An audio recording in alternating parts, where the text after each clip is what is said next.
મિત્રો, હું Shardul Thakar Shri CS Desai technical institute GIA ITI Prantij વતી લેવામાં આવતા ઓનલાઈન લેક્ચર્સની સિરીઝમાં આપ સૌનું સ્વાગત કરું છું. મિત્રો, આજે હું તમારી સાથે જે થિયરીના સબ્જેક્ટ ઉપર વાત કરવા માટે તમારી સાથે જોડાયો છું તે વિષય છે data types in visual basic applications. Visual basic એપ્લિકેશનની અંદર કઈ કઈ ડેટા ટાઈપનો ઉપયોગ કરવામાં આવે છે તેની વાત હું કરીશ.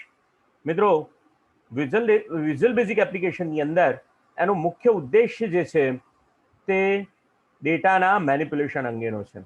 અને આ ડેટાને પ્રોગ્રામિંગ વખતે સ્ટોર કરવા માટે ડેટાની અંદર કંઈ પ્રક્રિયા કરતી વખતે ડેટાને ટેમ્પરરી સ્ટોર કરવો પડે અથવા તો પરમનન્ટલી પણ સ્ટોર કરવો પડે. જ્યાં સુધી આઉટપુટ ન આપીએ ત્યાં સુધી સ્ટોર કરવો પડે.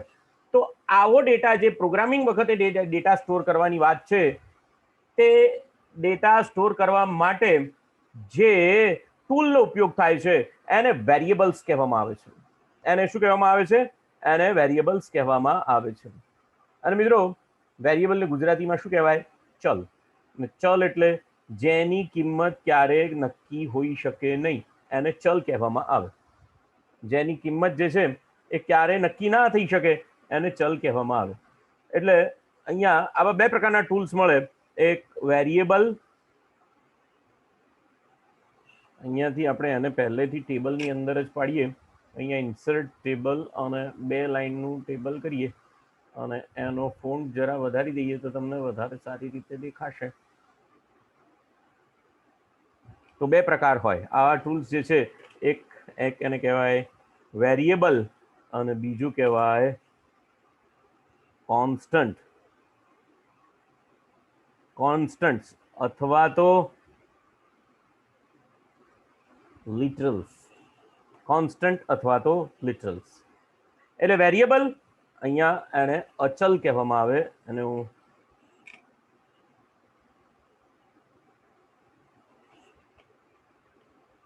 અચલ કહેવામાં આવે. અને આ વેરિયેબલ જે છે એને શું કહેવામાં આવશે? એને ચલ કહેવામાં આવશે. વેરિયેબલ એટલે ચલ અને કોન્સ્ટન્ટ અથવા લિટરલ્સ એટલે અચલ. જેની કોઈ કિંમત ક્યારે નક્કી ના હોય એને ચલ કહેવામાં આવે. કોઈક સમયના બિંદુ ઉપર એની કોઈ એક વેલ્યુ હોય, એ વેલ્યુ સમયનું બિંદુ જતું રહે અને સમય કોઈ દિવસ કોઈના માટે રોકાતો નથી, તો એને એટલા માટે એને અચલ કહેવામાં આવે છે. હવે આ જે ચલ છે એને ફરી પાછા બે વિભાગમાં વહેંચવામાં આવે છે. એટલે અહીંયા આગળ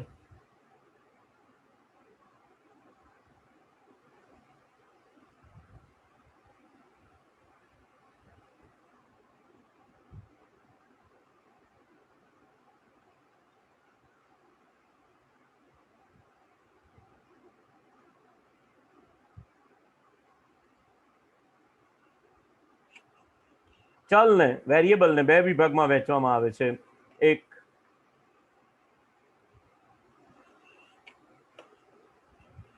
ન્યુમેરિક વેરિયેબલ્સ અને બીજા નોન ન્યુમેરિક વેરિયેબલ્સ. એટલે એક ન્યુમેરિક ચલ અને બીજા નોન ન્યુમેરિક વેરિયેબલ. અહીંયા પણ એ જ રીતે બે વિભાગમાં વહેંચવામાં આવશે. એક ન્યુમેરિક વેરિયેબલ્સ અને બીજા જે છે એને નોન ન્યુમેરિક વેરિયેબલ્સ કહેવામાં આવશે. આને પણ આપણે સ્પ્લિટ કરી દઈએ અને ન્યુમેરિક અને નોન ન્યુમેરિક.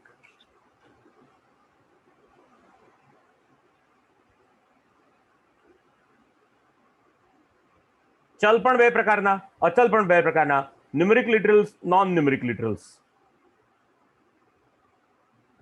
હવે જે ન્યુમેરિક લિટરલ્સ છે એને બે પ્રકારમાં વહેંચવામાં આવશે.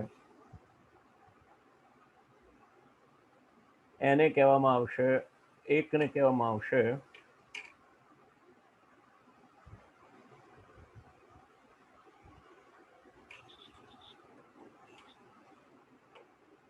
ઇન્ટીજર અથવા તો ફ્લોટ ઓર રિયલ એનું નામ છે.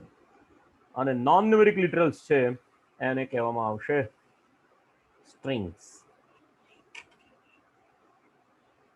સેમ વસ્તુ અહીંયા પણ થશે.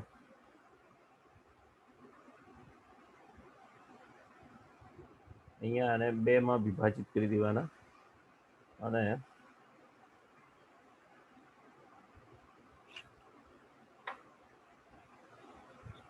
ઇન્ટીજર. ઇન્ટીજર શબ્દનો અર્થ થશે, જો એને મારે ગુજરાતીમાં કહેવું હોય તો એને કહેવામાં આવશે પૂર્ણાંક.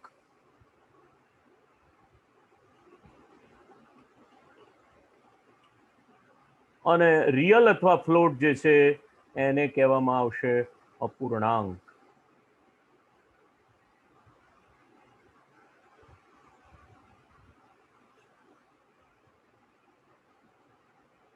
પૂર્ણાંક. અને સ્ટ્રિંગ એટલે એવી વેલ્યુ, આપણે અત્યાર સુધીમાં જાવામાં પણ આ જ વસ્તુ જોઈ ગયા છીએ કે ડબલ ઇન્વર્ટેડ કોમામાં લખી શકાય all the characters that can be written from the keyboard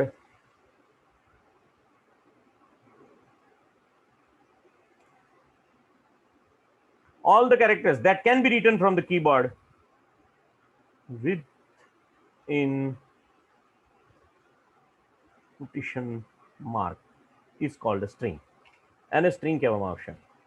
આ બધાનું એક્ઝામ્પલ આપું તો, ઉદાહરણ તરીકે એક્ઝામ્પલ જો હું તમને આપું તો અહીંયા પૂર્ણાંક એક્ઝામ્પલ 25 પૂર્ણાંક સંખ્યા છે, અપૂર્ણાંક 25.6733 635 અપૂર્ણાંક સંખ્યા છે. ડબલ ઇન્વર્ટેડ કોમાની અંદર લખી શકાય એવા તમામ કેરેક્ટર્સ A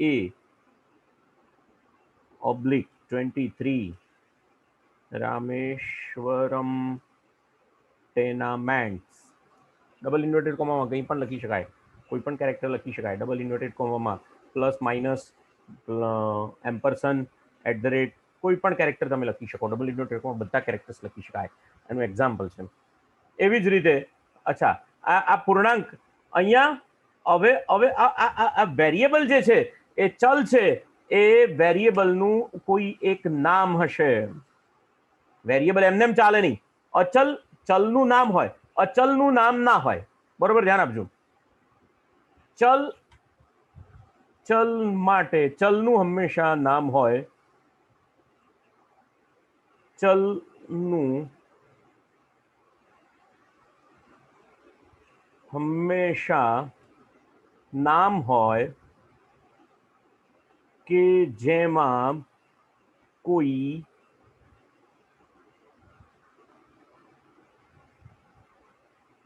કિંમત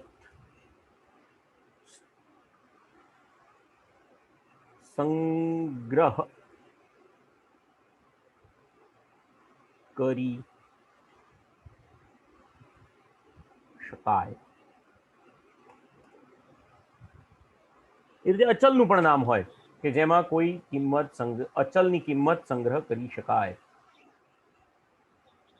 અચલનું પણ નામ હોય જેમાં કોઈ કિંમત સંગ્રહ કરી શકાય અને કોન્સ્ટન્ટ કહેવાય.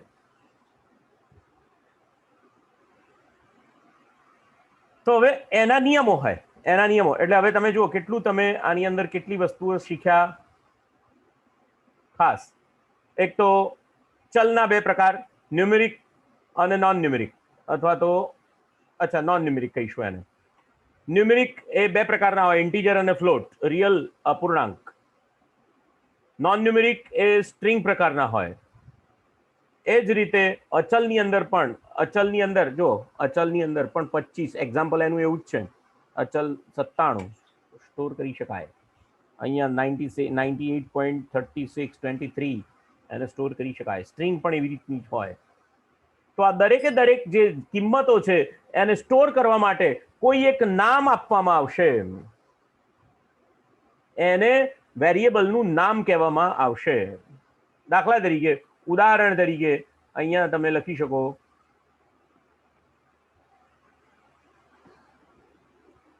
અહીંયા લખી શકો કે એ બરાબર 25. તો હવે એ જે છે એ 25 કિંમતને સંગ્રહ કરી શકશે, પણ શું એ નામના વેરિયેબલ પાસે, એટલે A is a variable name, તો અહીંયા A is a name of variable.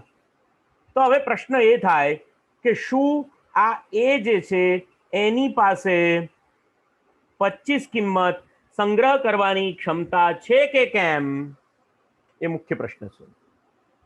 એ મુખ્ય પ્રશ્ન છે. શું એ પાસે આ 25 કિંમત સંગ્રહ કરવાની ક્ષમતા છે કે કેમ?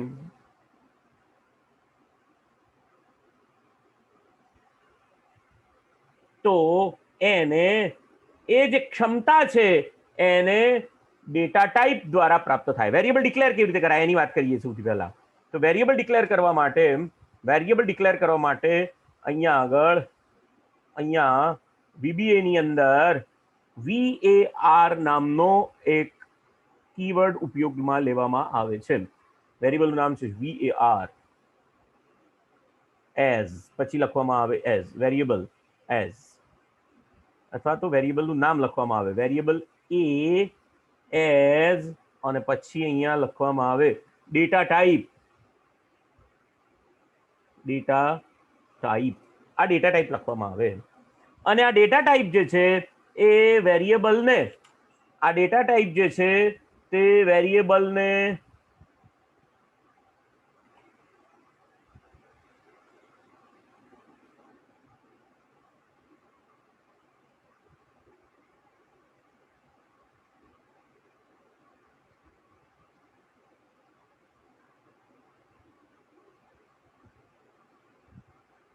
આ ડેટા ટાઈપ જે છે તે એ નામના વેરિયેબલને ક્ષમતા આપે છે. શું કરવાની? ડેટા સ્ટોર કરવાની ક્ષમતા આપે છે. કયા પ્રકારનો ડેટા આ એ નામનો વેરિયેબલ સ્ટોર કરી શકશે એ કોના આધારે ખબર પડશે? તો એ ડેટા ટાઈપના આધારે ખબર પડશે. તો એ વસ્તુ ડેટા ટાઈપના આધારે ખબર પડશે. તમે એમ કહો કે ભાઈ ડેટા ટાઈપની જગ્યાએ શું શું લખાય, તો ડેટા ટાઈપની જગ્યાએ ઇન્ટીજર એમ લખાય, ડેટા ટાઈપની જગ્યાએ ફ્લોટ એમ લખાય. તો જો ભાઈ ડેટા ટાઈપ બરાબર ઇન્ટીજર તમે લખ્યું તો એ વેરિયેબલ પાસે એવી ક્ષમતા હશે કે જે ફક્ત પૂર્ણાંક કિંમતોને જ સ્ટોર કરી શકશે. એવી ક્ષમતા એ નામના વેરિયેબલ પાસે હશે. અને જો તમે અહીંયા લખશો ફ્લોટ અથવા તો રિયલ એમ લખશો, મારા ખ્યાલથી રિયલ આવે છે, ચાલો પણ હું બતાવીને કહી દઉં તમને, રિયલ આવે છે. તો એની પાસે હવે એ નામના વેરિયેબલ પાસે એવી ક્ષમતા છે કે જે અપૂર્ણાંક કિંમતોને સ્ટોર કરી શકશે. તો એને ડેટા ટાઈપ કહેવામાં આવે. તો ડેટા ટાઈપ એ વેરિયેબલને ક્ષમતા આપે છે, એબિલિટી આપે છે. શું કરવાની? ડેટાને સ્ટોર કરી શકવાની ક્ષમતા આપે છે. હવે એ નામના વેરિયેબલને રિયલ ડિક્લેર કર્યો તો પછી એની અંદર સ્ટ્રિંગ ઘુસાડી શકાય નહીં. જો તમે એ નામના વેરિયેબલને અહીંયા ઇન્ટીજર ડિક્લેર કર્યો તો એની અંદર અપૂર્ણાંક કિંમતો સ્ટોર કરી શકાય નહીં, અને જો કરવા જાઓ તો અપૂર્ણાંક ભાગ ડિલીટ થઈ જાય, પૂર્ણાંક ભાગ જ સ્ટોર રહે. તો એ તમારી આખી વસ્તુ જે છે એ તમારો ડેટા જે છે એ કરપ્ટ થઈ જાય. તો એટલા માટે મિત્રો વેરિયેબલ અને એની ડેટા ટાઈપ ખૂબ જ અગત્યની છે. એ આપણે આ ચેપ્ટરની અંદર શીખવાનો પ્રયત્ન કરીશું.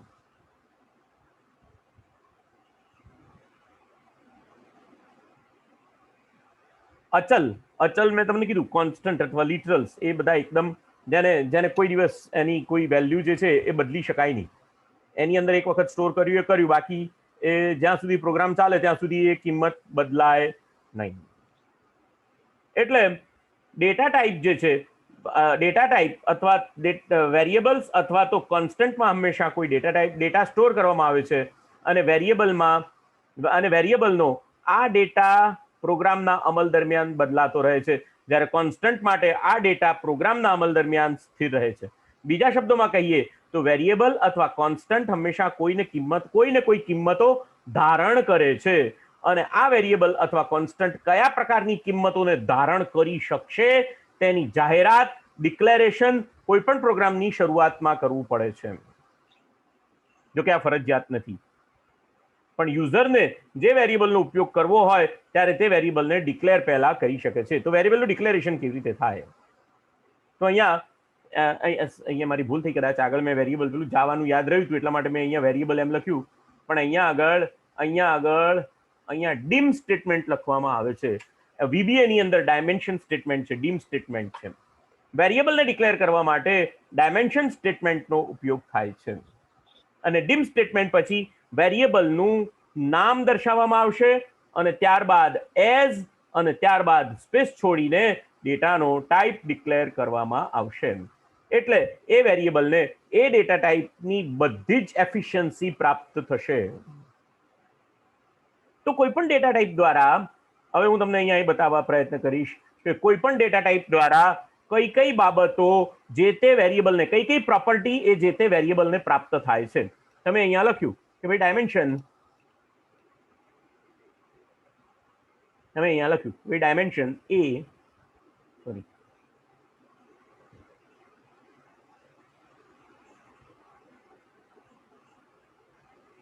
Dimension x as integer. તમે એમ લખ્યું કે dimension x as a integer. તો તમારું આ x as a integer લખવાથી, સોરી મારી ભૂલ થઈ અહીંયા, integer લખવાથી બેકગ્રાઉન્ડમાં તમારું કમ્પાઇલર શું કામ કરશે એ તમારે સમજવું ખાસ જરૂરી છે. તો જ તમે ડેટા ટાઈપને સમજી શકશો, નહીંતર ડેટા ટાઈપને સમજી શકાશે નહીં. જો તમે dimension x as a integer એમ લખ્યું તો મેમરીમાં બેકગ્રાઉન્ડની અંદર પાછળ જે રેન્ડમ એક્સેસ મેમરી છે, રેમ છે, રેમની અંદર 2 બાઇટ સૌથી પહેલા તો રિઝર્વ કરી દેવામાં આવશે. 2 bytes reserve by interpreter. 2 bytes reserve કરી દેવામાં આવશે. કોના દ્વારા? ઇન્ટરપ્રિટર દ્વારા 2 બાઇટ્સ રિઝર્વ કરી દેવામાં આવશે. 2 બાઇટ રિઝર્વ કરશે એટલે જો અહીંયા બાઇટ શબ્દ વાપરેલો છે, 2 બાઇટ્સ એવો શબ્દ વાપરવામાં આવેલો છે. 2 bytes equal to 8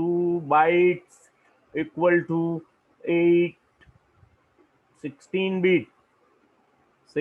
bit 2 bytes એ 1 બાઇટ ઇક્વલ ટુ 8 બીટ અને 2 બાઇટ્સ ઇક્વલ ટુ 16 બીટ. એટલે મેમરીની અંદર અહીંયા આવી રીતે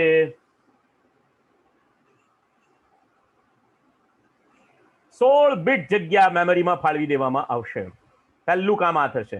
આ આખી જે જગ્યા છે, આ આખી જે ફૂલ જે સ્પેસ જે છે એને નામ આપવામાં આવશે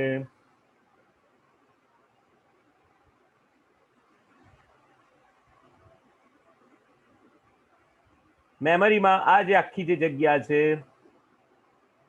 એને નામ આપવામાં, એને ફાળવી દીધા પછી નામ આપવામાં આવશે x.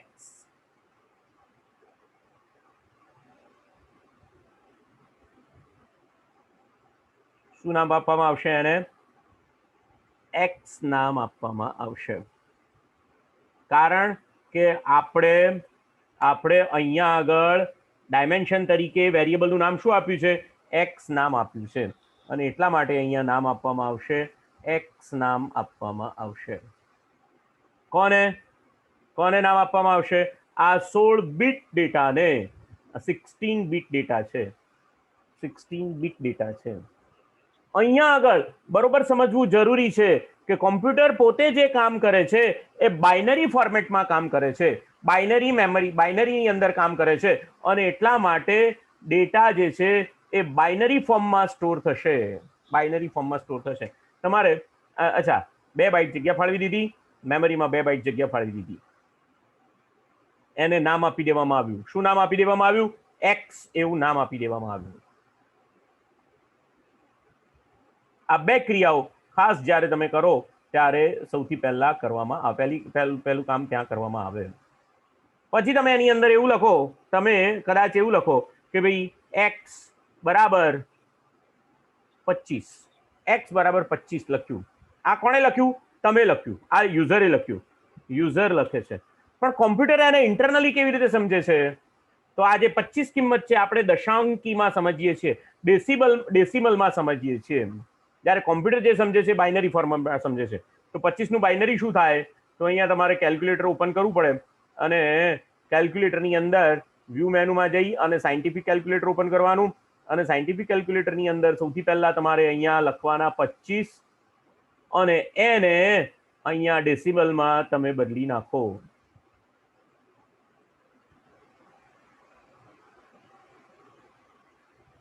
પ્રોગ્રામર કેલ્ક્યુલેટર ઓપન કરો અને અહીંયા અત્યારે તમારે 4 ઓક્ટલ, ડેસિમલ, ઓક્ટલ, હેક્ઝા અને બાઇનરી. અહીંયા આગળ 25 લખો ડેસિમલમાં અને એને બાઇનરીમાં ફેરવી નાખો તો તમારી પાસે કિંમત આવશે 11. આ જે કિંમત છે 11001. એને અહીંયાથી લખવાનું ચાલુ કરો. અહીંયા 1, અહીંયા 0, અહીંયા 0, અહીંયા 1 અને અહીંયા 1. અને બાકીના જે સેલ્સ છે એની અંદર કોઈ કિંમત નથી એટલે અહીંયા એની અંદર 0 લખવામાં આવશે. બાકીના સેલ્સની અંદર કઈ કિંમત લખવામાં આવશે? 0 લખાશે. તમે x બરાબર 25 લખો એટલે મેમરીમાં પાછળ બેકગ્રાઉન્ડમાં ઇન્ટરપ્રિટર આ ક્રિયા કરી દેશે. કેમ ભાઈ? કારણ કે બાઇનરી જે છે અહીંયા આગળ નિયમ એમ કહે છે કે ઇન્ટીજર છે એને 2 બાઇટ જગ્યા એલોકેટ કરવામાં આવશે. 2 બાઇટ્સ જગ્યા એલોકેટ કરવામાં આવશે અને 2 બાઇટની અંદર એટલે ત્રીજી વસ્તુ શું થઈ? તો ત્રીજી વસ્તુ તમે x ને ઇન્ટીજર ડિક્લેર કર્યો તો હવે ઇન્ટીજર પાસે એવી ક્ષમતા થઈ કે તે પૂર્ણાંક કિંમતો જો હવે એની વાત કરીએ. ઇન્ટીજર પાસે પહેલી પ્રોપર્ટી શું થઈ? ઇટ કેન સૌથી પહેલી property 2 bytes reserve in the RAM. બીજું શું થયું? This x variable can store integer values. હવે આ x નામનો વેરિયેબલ છે એ બધી જ પૂર્ણાંક કિંમતો ઉપર બધી જ ક્રિયાઓ કરી શકશે. તો હવે એમાં મોટામાં મોટી અને નાનામાં નાની કઈ કિંમત એ સ્ટોર કરી શકશે? તો 16 બીટ. તો અહીંયા આગળ જો અહીંયા 25 લખ્યા છે બાઇનરીમાં તો અહીંયા 110011. તો અહીંયા જેમાં મોટામાં મોટી કિંમત કઈ હશે કે જ્યારે બધા જ સેલની અંદર 1 1 1 1 આવતા હશે એટલે 16 વખત 1 આવતા હોય એ કિંમત મોટામાં મોટી કિંમત હોય. હવે એ જ વસ્તુને જો આપણે અહીંયા કેલ્ક્યુલેટરની અંદર જો જોઈએ તો અહીંયા આગળ બાઇનરી આપણે કરીએ તો બાઇનરીની અંદર 16 વખત 1 લખીએ. 1 1 2 3 4 5 6 7 8 9 10 11 12 13 14 15 and 16. અને હવે આને ડેસિમલમાં ફેરવીએ તો કઈ સંખ્યા આવી? 65,535. 65,535. પણ ઇન્ટીજર જે છે, ઇન્ટીજર વેરિયેબલ જે છે એની અંદર એક બીટ આગળનો એક બીટ જે છે એને સાઇન બીટ કહેવામાં આવે છે. એક બીટ સાઇન બીટ હોય છે અને એટલા માટે અહીંયા આગળ તમે જુઓ કે 15,000 અહીંયા બાઇનરીની અંદર 32,000 બાઇનરીની અંદર એક કાઢી નાખીએ. અહીંયા ફરીથી 15 કરીએ. 1 2 3 4 5 6 7 8 9 10 11 12 13 14 and 15. અને આને ડેસિમલમાં ફેરવીએ તો 32,767 અને એક આગળનો જે બીટ છે એ સાઇન બીટ છે. આગળનો ફર્સ્ટ બીટ એ સાઇન બીટ છે કારણ કે પૂર્ણાંક કિંમતો માઇનસ કે પ્લસ હોઈ શકે એટલે જો અહીંયા 0 હોય તો પોઝિટિવ, 1 હોય તો નેગેટિવ, એ રીતે અહીંયા નક્કી કરવામાં આવે. અને બાકીના 15 અક્ષરો માટે જે ડેસિમલ વેલ્યુ થાય, decimal value can be stored 32767. કઈ? પોઝિટિવ અથવા તો નેગેટિવ એટલે પ્લસ ઓર માઇનસ. પ્લસ કે માઇનસ ડેસિમલ વધારેમાં વધારે 32,767 કિંમત આ ઇન્ટીજર વેરિયેબલ સ્ટોર કરી શકશે.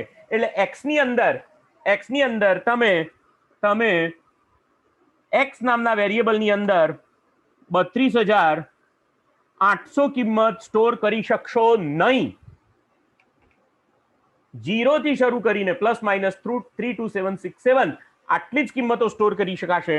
કારણ કે એની પાસે ફક્ત મેમરીમાં કેટલા બીટ છે? એની પાસે મેમરીની અંદર ફક્ત અને ફક્ત 15 બીટ છે અને એક બીટ સાઇન બીટ તરીકે રાખવામાં આવેલા છે. આમ ફાળવવામાં આવે 2 બાઇટ, 2 બાઇટ એટલે 16 બીટ થાય, પણ પહેલો જે બીટ છે એને સાઇન બીટ તરીકે ઓળખવામાં આવે અને એટલા માટે આ વધારેમાં વધારે અને ઓછામાં ઓછી કિંમત. આવા તો VBA ની અંદર 15 પ્રકારના ડેટા ટાઈપ છે. આવા 15 પ્રકારના ડેટા ટાઈપ છે VBA ની અંદર, ઇન્ટીજરના ઉપરાંત બીજા. બરોબર છે? એટલે એ બધા ડેટા ટાઈપ વિશે આપણે યાદ રાખવું પડશે. તો એના માટે એનો વિચાર આપણે કરીએ છીએ. પણ એના પહેલા આ જે વેરિયેબલ છે એનું નામ આપવાના જે નિયમો છે એને એક વખત આપણે જોઈ લઈએ. વેરિયેબલનું નામ આપવા માટેના નિયમો જે છે એમાં વેરિયેબલના નામની અંદર A to Z, small a to z, capital A to Z, underscore પૈકી કોઈ પણ એક અક્ષરનો ઉપયોગ કરી શકાશે. એની અંદર પ્રથમ અક્ષર A to Z પૈકીનો જ હોવો જોઈએ. બીજો નિયમ છે વેરિયેબલના નામની અંદર ચેનલ સાઇન, ડોલર સાઇન, બીજો કોઈ સ્પેશિયલ કેરેક્ટરનો ઉપયોગ થઈ શકે નહીં. વેરિયેબલનું નામ વધારેમાં વધારે 255 અક્ષરનું બનેલું લાંબુ હોઈ શકે. 255 થી 256 અક્ષર થાય એટલે ના પાડશે. પણ આપણે ભાઈ એવા બધા લાંબા વેરિયેબલના નામ આપવા જ ના જોઈએ કારણ કે વેરિયેબલનું નામ જેટલું ટૂંકું હોય એટલું પ્રોગ્રામર જલ્દી કામ કરી શકે. નહીંતર એ વેરિયેબલના નામ લખવામાંથી જ ઊંચો ના આવે તો પ્રોગ્રામ શું લખે? એટલા માટે વેરિયેબલના નામ જે છે એ થોડા ટૂંકા પણ હોય અને જે ઝડપથી સમજી શકાય એવા હોવા જોઈએ. પ્રોગ્રામરના મગજની અંદર બરાબર અંદર ઉતરી જાય એવા વેરિયેબલના નામ હોવા જોઈએ. VBA અપરકેસ અને લોઅર કેસમાં લખાયેલા શબ્દોમાં ફરક કરી શકતું નથી. એટલે VBA જે છે એ કેસ સેન્સિટિવ લેંગ્વેજ નથી. બરોબર, ધ્યાન આપજો. એ કેપિટલમાં લખેલું હોય કે સ્મોલમાં લખેલું હોય એને એક જ વાત માને છે, એને એક જ વસ્તુમાં ખબર પડે છે. એટલે VBA જે છે એ કેસ સેન્સિટિવ આગળ વાત કરી ગયા કે જાવાસ્ક્રિપ્ટ કેસ સેન્સિટિવ છે. એ બધા જ શબ્દોમાં ફરક કરી શકે છે. અક્ષરોમાં અપર કેસમાં લખેલો હોય, લોઅર કેસમાં લખેલો હોય એ ફરક કરી શકે છે. પણ VBA જે છે એ કેસ સેન્સિટિવ નથી. અને એમાં રિઝર્વ વર્ડનો VBA લેંગ્વેજે પોતે જે શબ્દોનો ઉપયોગ કર્યો હોય એ શબ્દો એની અંદર ઉપયોગમાં લઈ શકાય નહીં. એટલે રિઝર્વ વર્ડનો ઉપયોગ થઈ શકે નહીં. એટલે VBAમાં જે ડેટા ટાઈપનો ઉપયોગ થયો છે તે દરેક ડેટા ટાઈપ માટે મેમરીમાં નિશ્ચિત પ્રમાણમાં જગ્યા ફાળવવામાં આવે છે અને સમગ્ર પ્રોગ્રામ દરમિયાન વેરિયેબલની કિંમતમાં થતા ચેન્જીસ મેમરીના આ લોકેશન ઉપર સ્ટોર કરવામાં આવે છે, જે મેં તમને સમજાવ્યું. અને VBAના programming strict type data type language નથી. એટલે કે જો કોઈ વેરિયેબલ મૂળભૂત રીતે ડેટા ટાઈપનો હોય નો ડિક્લેર કરવામાં આવ્યો હોય અને તે જ ડેટા ટાઈપની કિંમતોને ધારણ કરી શકે એવું હોતું નથી. VBA આપમેળે એક વેરિયેબલમાંથી કિંમતોને બીજા વેરિયેબલમાં પસાર કરવા અથવા ફેરફાર કરતી વખતે સ્વીકારનાર વેરિયેબલને અનુરૂપ બનાવે છે અને વેરિયેબલ્સ અને તેના દ્વારા રોકવામાં આવતી જગ્યા અને તે જગ્યાનો મહત્તમ ઉપયોગ કરીને કરી શકે એટલા માટે દર્શાવવામાં આવતો કોઠો જે છે તે નીચે મુજબ છે. બરોબર છે? એને અહીંયા લખેલું કોઠો બતાવું એના કરતા અહીંયા તમને પરફેક્ટ બતાવું એ વધારે મને ગમશે. અને એટલા માટે અહીંયા બરોબર ધ્યાન આપજો. અહીંયા જે કંઈ પણ ડેટા ટાઈપ છે VBAમાં એ વેબમાં ડેટા ટાઈપ, અહીંયા એમાં કેટલા મેમરીના બાઇટ્સ ઉપયોગમાં લેવામાં આવે છે અને એમાં મહત્તમ અને ન્યૂનતમ કિંમત કેટલી સ્ટોર કરી શકાય છે એ અહીંયા બતાવવાનો પ્રયત્ન કરેલો છે. તો સૌથી પહેલા boolean data type. Boolean data ટાઈપને 2 બાઇટ્સ એલોકેટ કરવામાં આવશે. એને ફક્ત 0 અને ફોલ્સ, ટ્રુ અને ફોલ્સ એવી જ 2 વેલ્યુ એ સ્ટોર કરી શકશે. ઇન્ટીજર કીધું, ઇન્ટીજરમાં 2 બાઇટ્સ એલોકેટ થશે અને એ પૂર્ણાંક કિંમતોને સ્ટોર કરી શકશે, જેની અંદર 32,767 મેં તમને સાબિત કરીને બતાવ્યું કેવી રીતે થાય છે. એક સાઇન બીટ અને 15,111 લખો એટલે 32,767 થાય. એ રીતે સ્ટોર કરી શકશે. હવે એવી જરૂરિયાત ઊભી થઈ કે 32,767 કરતા વધારે કિંમતો પૂર્ણાંકમાં સ્ટોર કરવી છે, તો એના માટે ઇન્ટીજરનો વેરિયન્ટ આપ્યો અને એને લોંગ કહેવામાં આવે છે. એને શું કહેવામાં આવે છે? લોંગ કહેવામાં આવે છે. અને long variable data type long કહેવામાં આવે છે. લોંગને 4 બાઇટ ફાળવવામાં આવે છે. એટલે એની અંદર મેક્સિમમ કિંમત જે છે એ 21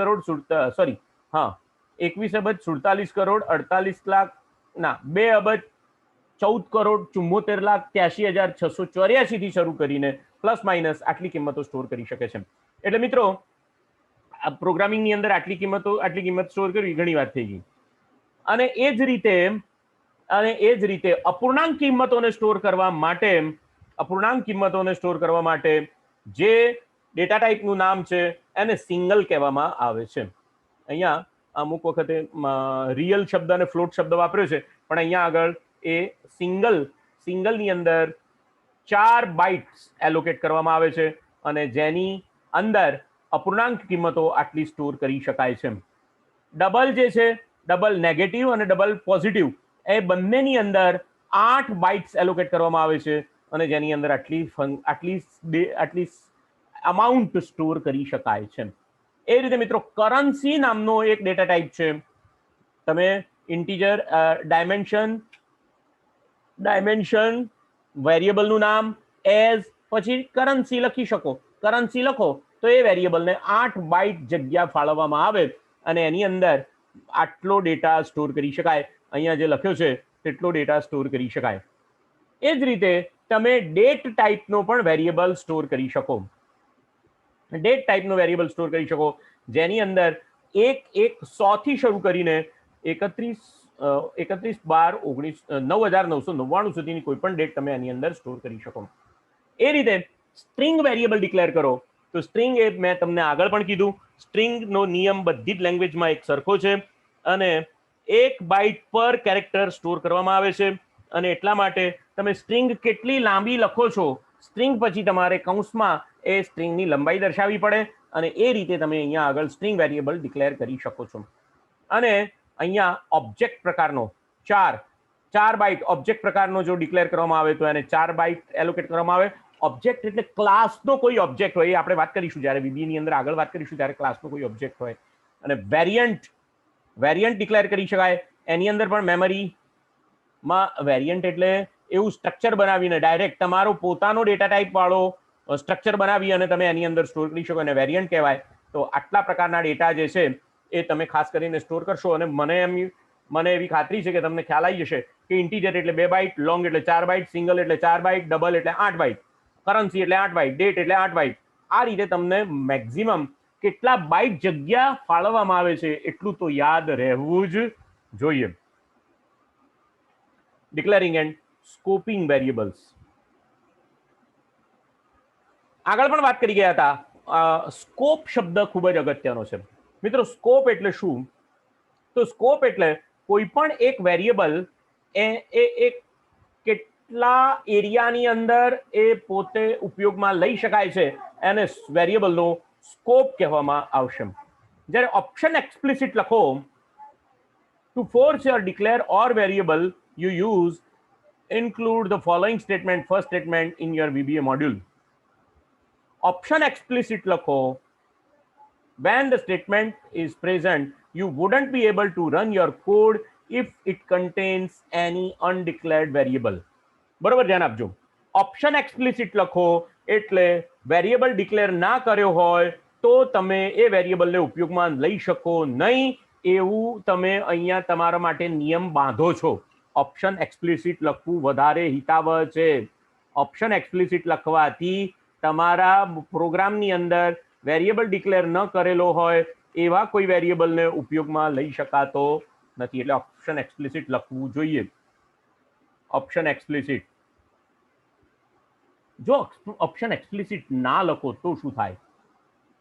You need to use option explicit once only at the beginning of your module prior to declaration of any procedure in the module.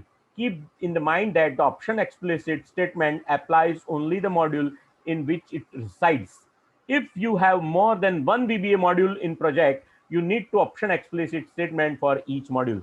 એક કરતા વધારે મોડ્યુલ તમે લખતા હો તો દરેકની અંદર ઓપ્શન એક્સપ્લિસિટ લખવું ફરજિયાત છે અથવા તો તમારે લખવું જોઈએ જો તમારે આ બંધન રાખવું હોય તો. અને દરેક મોડ્યુલની અંદર અલગ અલગ ઓપ્શન એક્સપ્લિસિટ લખવું જોઈએ. Suppose that you use the undeclared variable named current rate. તમે ડિક્લેર કર્યા વગરનો વેરિયેબલ વાપરો છો કરંટ રેટ નામનો. At some point of your routine you insert the following statement, current rate equal to 0.075. This misplaced variable, which is difficult to spot, will probably cause your routine to give an incorrect result. આવા કોઈ variable જે છે તે incorrect result તમને આપશે અને એટલા માટે તમારે તમારા પ્રોગ્રામમાં ઉપર ઓપ્શન એક્સપ્લિસિટ લખવું જોઈએ. સ્કોપ ઓફ ધ વેરિયેબલ જે છે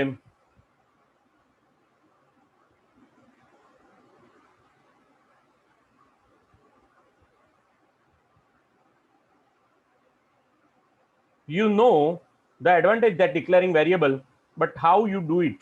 Before getting the mechanics, I need to discuss the more topics in variable scope and variable's life. Recall the workbook can have any number of variable modules. કોઈપણ બીબીએની જો મોડ્યુલની અંદર તમારી workbook હોય તો એની અંદર જેટલા ઈચ્છા રાખો એટલા વેરિયેબલ તમે ડિક્લેર કરી શકો છો. And VBA module can have any number of sub function procedures. ગમે એટલી સબ ફંક્શન અને પ્રોસિજર્સ હોઈ શકે. Variable scope determines which module and which procedures can be use the variable. Table 7.2 describe the scope in detail. કોઈ variable scope procedure only તમારે રાખવો હોય by using or static statement in the procedure that uses the variable. Dimension અથવા તો static એવા બે શબ્દોનો ઉપયોગ તમે કરો તો જે તે વેરિયેબલ જે તે પ્રોસિજરમાં જ વાપરી શકાશે. બરોબર, ધ્યાન આપજો. કયો શબ્દનો ઉપયોગ કરવાનો? એટલે વેરિયેબલ ડિક્લેર કરતી વખતે કેટલા શબ્દોનો ઉપયોગ કરી શકાય? તો વેરિયેબલ ડિક્લેર કરતી વખતે 3 શબ્દોનો ઉપયોગ કરી શકાય. બરોબર, ધ્યાન આપજો. અહીંયા હું લખું છું.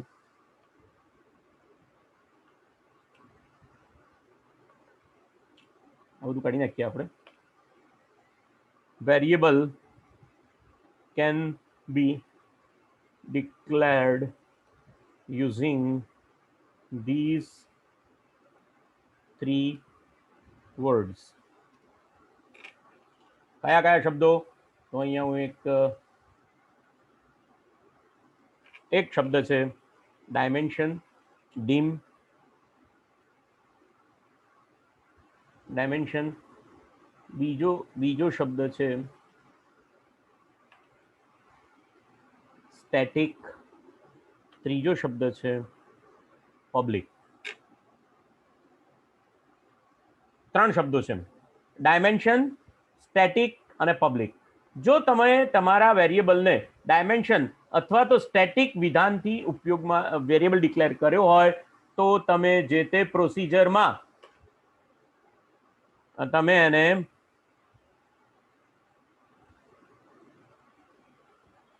can be used in same procedure or module.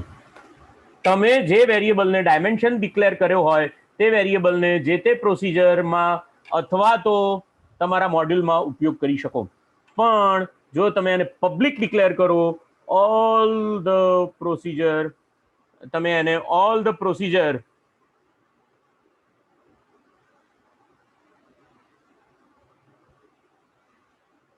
can be used in all the procedures or the modules. એટલે 3 શબ્દો છે ડાયમેન્શન, સ્ટેટિક અને પબ્લિક. તમે કોઈ પણ પબ્લિક જો ડિક્લેર કરો તો આખા તમારા બીબીએના પ્રોગ્રામમાં અથવા તો આખા તમારા એક્સેલના ફાઇલની અંદર તમે એને ઉપયોગમાં લાવી શકો છો. જો અહીંયા બધા જ વેરિયેબલ જે ડિક્લેર કરેલા છે એ અહીંયા આ રીતે કરેલા છે. Dimension x as integer, first as long, interest rate as a single, today as a date, username as a string અને my value પ્રોસિજર. આ રીતે તમે બધા વેરિયેબલ જે છે એને ડાયમેન્શન નામના કીવર્ડથી ડિક્લેર કરી શકો છો. અને મેં તમને હજી કીધું ઓપ્શન એક્સપ્લિસિટ, એટલે ઓપ્શન એક્સપ્લિસિટથી તમે કોઈ પણ વેરિયેબલ ડિક્લેર કર્યા વગર ઉપયોગમાં લઈ શકો નહીં એવું બંધન કરવા માટે ઓપ્શન એક્સપ્લિસિટ શબ્દનો ઉપયોગ કરવામાં આવે છે. બરાબર છે. તો અહીંયા પબ્લિક વેરિયેબલ ડિક્લેર કરેલા છે. સ્ટેટિક વેરિયેબલ, તો અહીંયા જે આ જે સ્ટેટિક વેરિયેબલ છે એ માય સબ નામનું જે ફંક્શન છે એની અંદર જ ઉપયોગમાં લઈ શકાશે. Static variable. કાઉન્ટર, કયો વેરિયેબલ? કાઉન્ટર નામનો વેરિયેબલ આ માય સબ નામના ફંક્શનમાં જ ઉપયોગમાં લઈ શકાશે. એનાથી બહાર જઈને એને ઉપયોગમાં લઈ શકાશે નહીં. બહાર જઈને આને ઉપયોગમાં લઈ શકાશે નહીં. તો આ મેં તમને કોઠો અહીંયા બતાવ્યો. ઉપરોક્ત કોઠામાં દર્શાવેલ બાઇટ્સ કોઈપણ વેરિયેબલને ડિક્લેર કરવામાં આવે ત્યારે તેના માટે મેમરીમાં કેટલી જગ્યા ફળવાશે તે દર્શાવે છે. આ જગ્યા બાઇટ્સમાં લખવામાં આવી છે. અહીંયા મેં તમને આખી વસ્તુ સમજાવી. ઉદાહરણ તરીકે 32,767 કિંમત કેવી રીતે થઈ શકે? કોઈપણ વેરિયેબલમાં જ્યારે સૌ પ્રથમ, યસ, આ બહુ સૌથી અગત્યની વસ્તુ છે. કોઈપણ વેરિયેબલમાં, અહીંયા આગળ હું એને ફરીથી રિપીટ કરવા ટ્રાય કરીશ.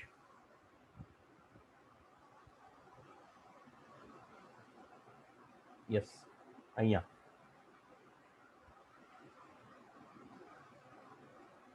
અહીંયા હું તમને એ બતાવવાનો પ્રયત્ન કરીશ કે વેરિયેબલની life cycle of variable.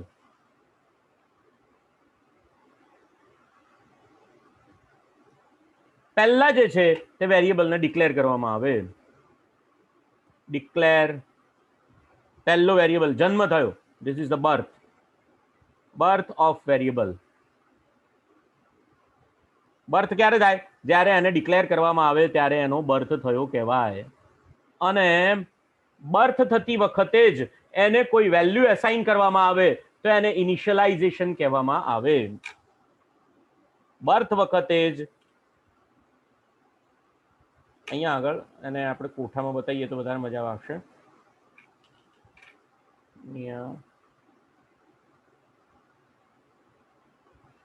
Insert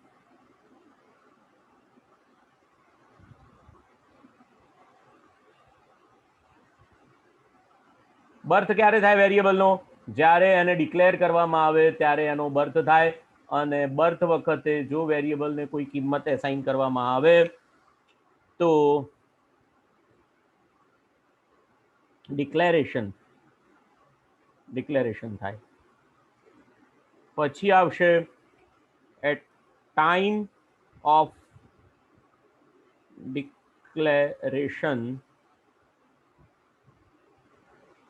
if the value assigned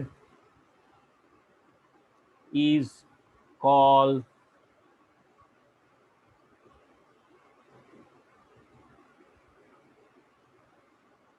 initialization. જો બર્થ વખતે જ, એટલે અહીંયા એવું લખવામાં આવે. એનું ઉદાહરણ કેવું હોઈ શકે એ પણ હું તમને અહીંયા બતાવું.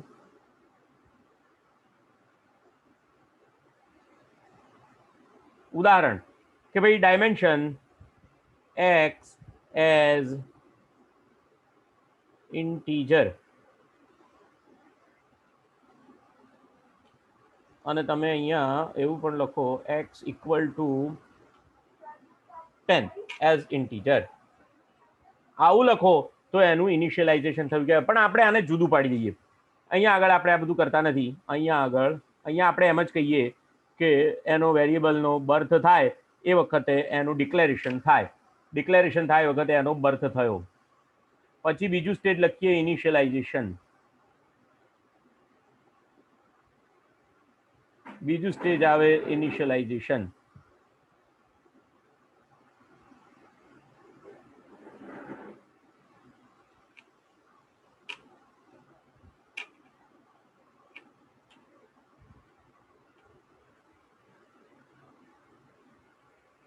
After declaration,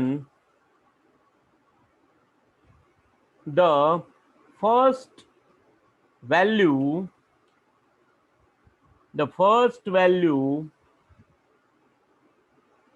assigned is called initialization. દાખલા તરીકે અહીંયા લખવામાં આવે x બરાબર 225, એને ઇનિશિયલાઇઝેશન કહેવામાં આવશે. x બરાબર 225. પછી ચેન્જ ઓફ વેલ્યુ.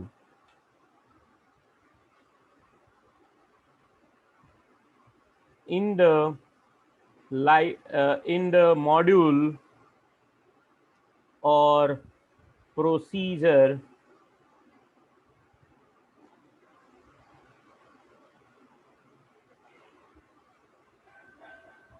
change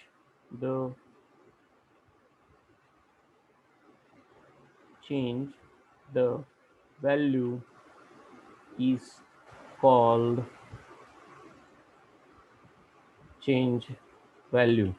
આખા પ્રોગ્રામ દરમિયાન એની કિંમતમાં પહેલો વખત, પછી બીજા વખત, ત્રીજો વખત, ચોથો વખત, પાંચમો વખત જેટલા વખત ચેન્જ થાય તો એને ચેન્જ ઓફ વેલ્યુ કહેવામાં આવે.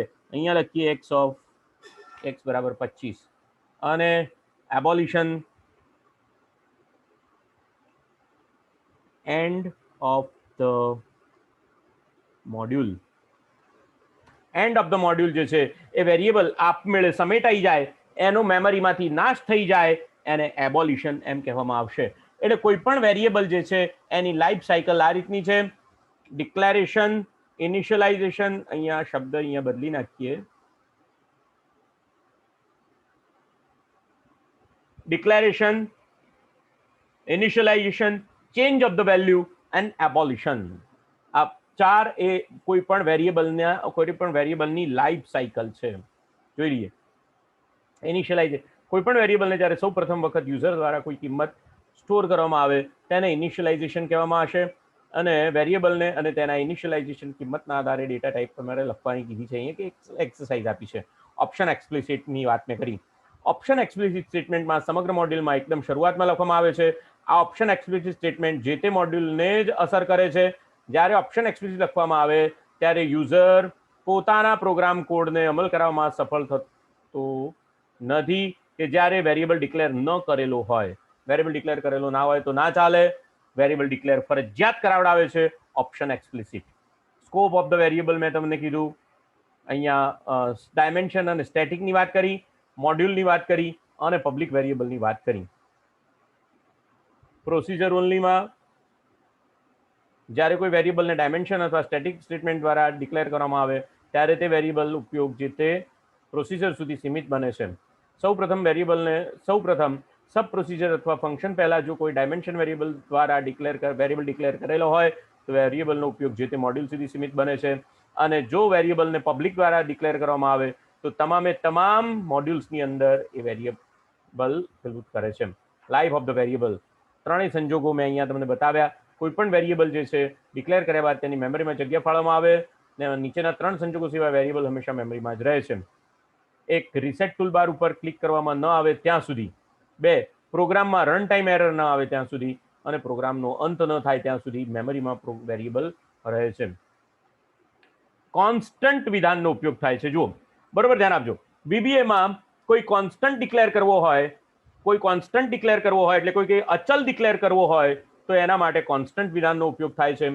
કોન્સ્ટન્ટ ડિક્લેર કર્યા બાદ તેને કિંમત આપવી ફરજિયાત કિંમત આપવી પડે છે. અને આ કિંમત શરૂઆતમાં જ આપી દેવી પડે. પછી આ આખા પ્રોગ્રામ દરમિયાન આ કિંમત બદલી શકાય નહીં. નો અંત ન આવે ત્યાં સુધી રન ટાઈમ વખતે આ કોન્સ્ટન્ટની કિંમત બદલી શકાતી નથી. કોઈ સ્ટ્રિંગને કોન્સ્ટન્ટ તરીકે પ્રોગ્રામમાં ઉપયોગમાં લેવી જોઈએ. ન્યુમેરિક વેરિયેબલ માટે કોન્સ્ટન્ટ ડિક્લેર કરવું હિતાવહ નથી. આ કોન્સ્ટન્ટ ઉદાહરણ આપ્યા છે. અને વર્કિંગ વિથ ધ ડેટ્સ, VBAમાં ડેટ પ્રકારના વેરિયેબલ માટે 8 બાઇટ ફાળવવામાં આવે છે. જેમાં 1/100 થી શરૂ કરીને 31/12/9999 સુધીની કોઈ પણ તારીખ સ્ટોર કરી શકાય છે. એટલે કે લગભગ 10,000 વર્ષનો સમયગાળો છે. કોઈ પણ ડેટ પ્રકારના વેરિયેબલને ડિક્લેર કર્યા પછી તેમાં ડેટ પ્રકારની કિંમતો સ્ટોર કરવા માટે ચેનલ સાઇનનો ઉપયોગ લખવામાં આવે છે. 2 ચેનલ સાઇનના વચ્ચે ડેટ લખવામાં આવે છે. ને કોઈ વેરિયેબલને ડેટ ડિક્લેર કર્યા પછી તેમાં ટાઈમ પણ આપમેળે સ્ટોર કરી શકાય છે. અને અહીંયા જો એના એક્ઝામ્પલ આપ્યા છે. Dimension today as a date, અને ડેટની અંદર કોઈ કિંમત દાખલ કરવા માટે 2 ચેનલ સાઇનનો ઉપયોગ અને 2 ચેનલ સાઇનની વચ્ચે તમારે આખી તારીખ લખવી પડે છે. એસાઇનમેન્ટ ઓપરેટર, આ વાત આપણે જોઈ ગયા છીએ. એક પ્રોગ્રામર તરીકે હવે આપણને ખબર પડવી જોઈએ કે જ્યારે ઇક્વલ ટુ ઓપરેશનનો ઉપયોગ થાય ત્યારે કિંમતોનું વહન કઈ બાજુથી કઈ બાજુ થાય છે. એસાઇનમેન્ટ સ્ટેટમેન્ટના ઉપયોગ દ્વારા કોઈ પણ સૂત્ર દ્વારા મળતું રિઝલ્ટ અન્ય કોઈ વેરિયેબલને અથવા અન્ય કોઈ ઓબ્જેક્ટને એસાઇન કરી શકાય છે.